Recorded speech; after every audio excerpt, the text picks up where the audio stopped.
Melhor. Palavra que me despertava inquietação. O que é ser melhor?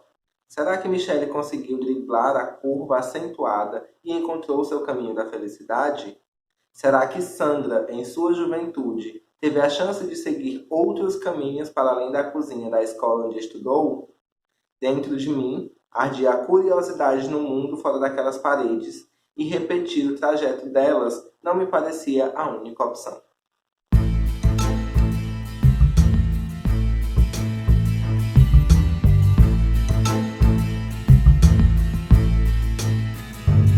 Olá, eu sou o Maílson do perfil Notas de um Observador e hoje a gente vai discutir o conto Carimbos e Memórias de Flor Priscila. Se você caiu nesse vídeo por algum motivo, esse vídeo faz parte do projeto Clube do Conto Veda, onde a gente se propõe a ler um conto por dia durante o mês de abril. Antes da gente começar a discussão, eu gostaria de pedir que vocês curtam, compartilhem, comentem, interajam, porque o vídeo de hoje ele é extremamente importante para mim por algumas questões, vocês vão entender ao longo da discussão. Como eu falei, a gente vai discutir o vídeo Carimbos e Memórias, e antes que a gente se debruce sobre a nossa discussão sobre o conto, eu queria dizer o porquê da seleção desse conto. Hoje eu tentei trazer um conto de uma mulher negra, assim como Dalton selecionou a Conceição Evaristo, eu decidi trazer uma mulher também contemporânea que vai falar sobre a situação da mulher negra na sociedade.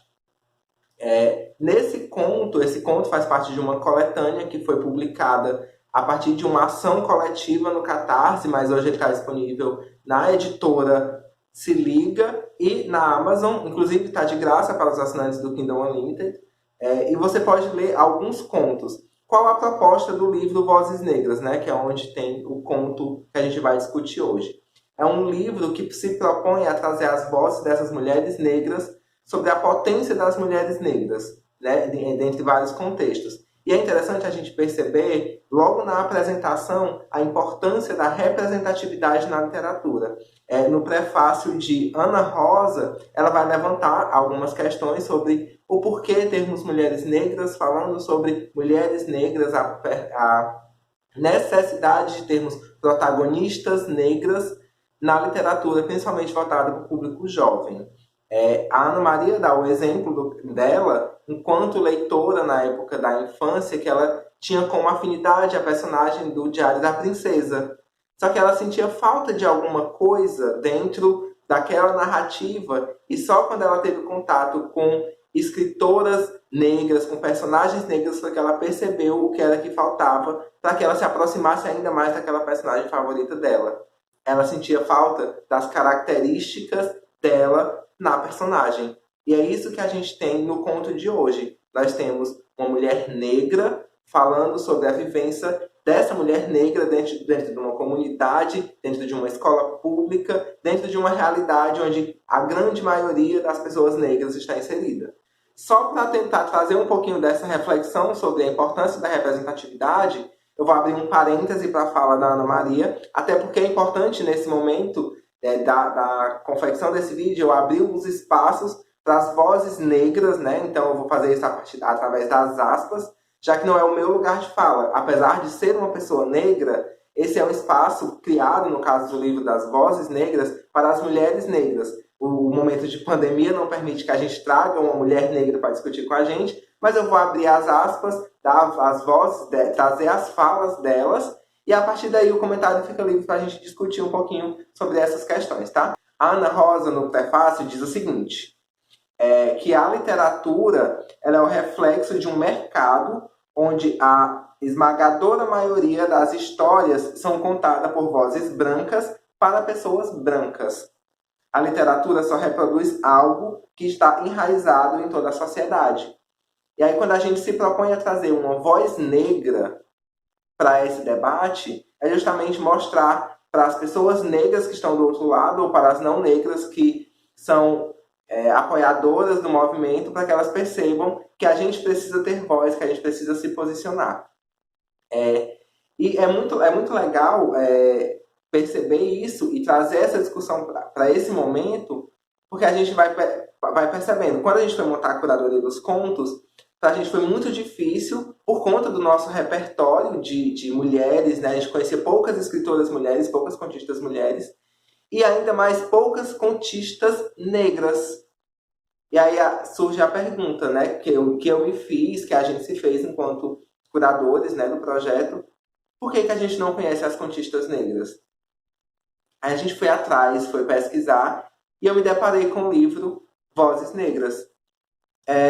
E dentro da leitura e da seleção dos contos, eu me deparei com um conto muito lindo, que é o que a gente vai discutir hoje, da Flor Priscila, mas só para apresentar a autora, né? A Priscila, ela é escritora e compositora, ela tem 24 anos, ela é mais nova que eu, o que é muito bonito ver essas pessoas novas, essas vozes jovens, trazendo a arte delas. E ela ganhou um prêmio literário chamado A Coisa de Preto, com o romance Uma Bandeira para Carlito. Ou seja, nós temos uma escritora jovem premiada. Então, sem mais delongas, a gente vai falar um pouquinho sobre o Carimbos e Memórias, que vai contar a história da Glória. O conto ele vai começar com essa Glória, essa mulher, num aeroporto, indo viajar para algum lugar na África. Ela está indo numa viagem a trabalho e a gente tem acesso às reflexões dela sobre como que ela chegou naquele momento de importância, nessa viagem a trabalho para a África do Sul. Aí a gente volta no tempo e a gente tem acesso a essa Glória, estudante do ensino médio, que está envolvida no processo de escolha do nome da biblioteca da escola.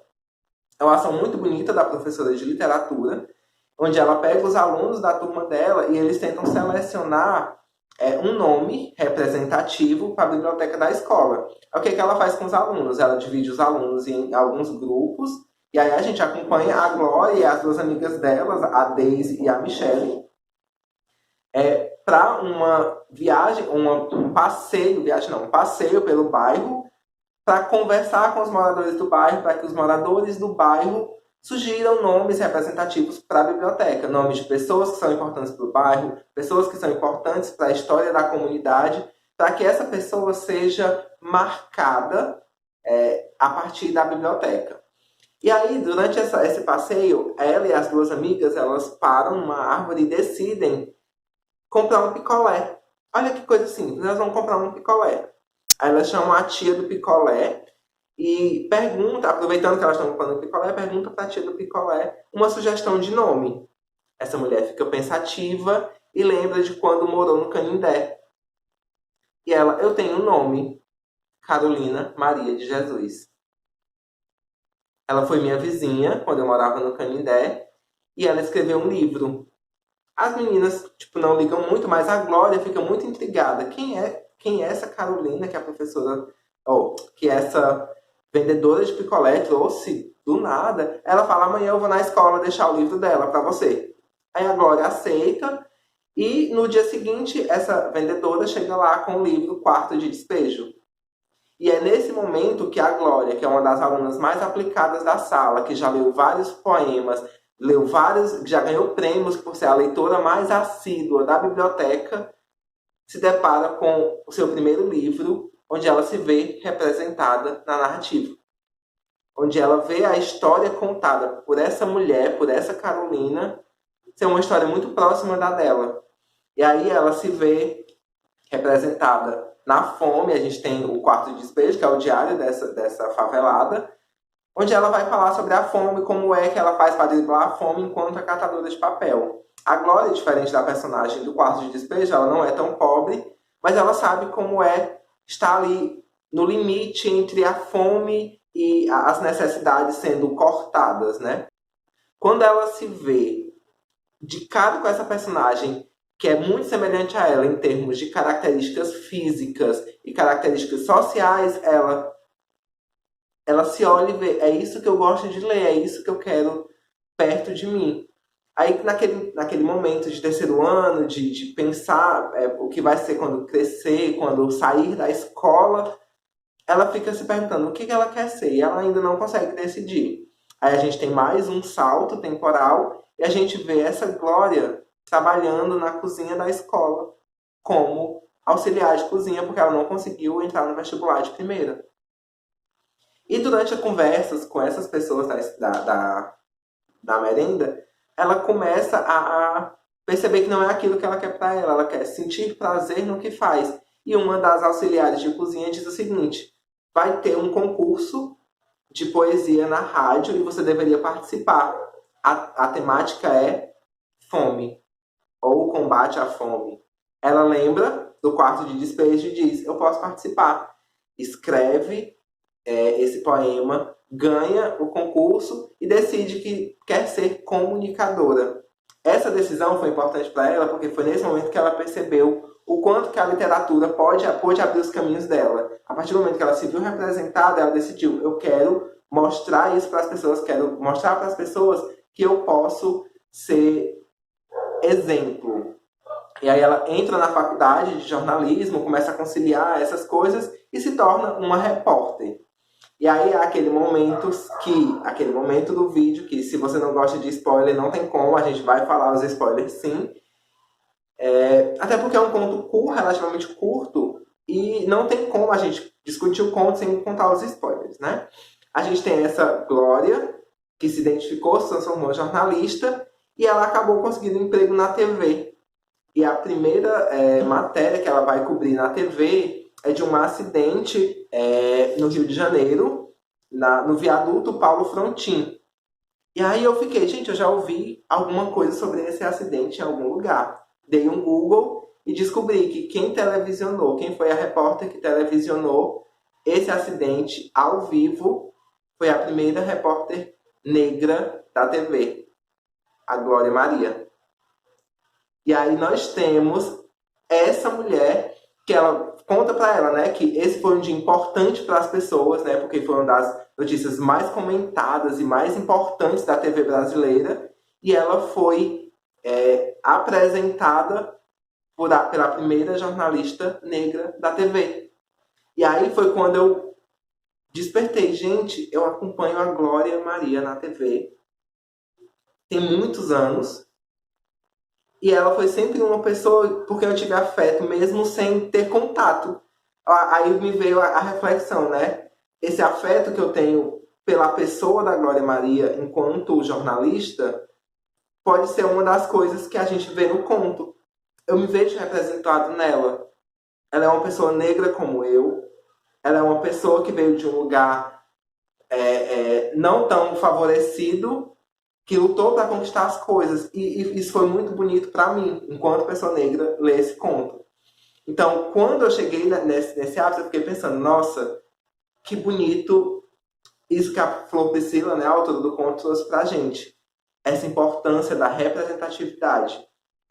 E aí, puxando um pouquinho a brasa para minha sardinha, enquanto professor de literatura, eu fico pensando, qual é o meu papel na vida dos meus alunos?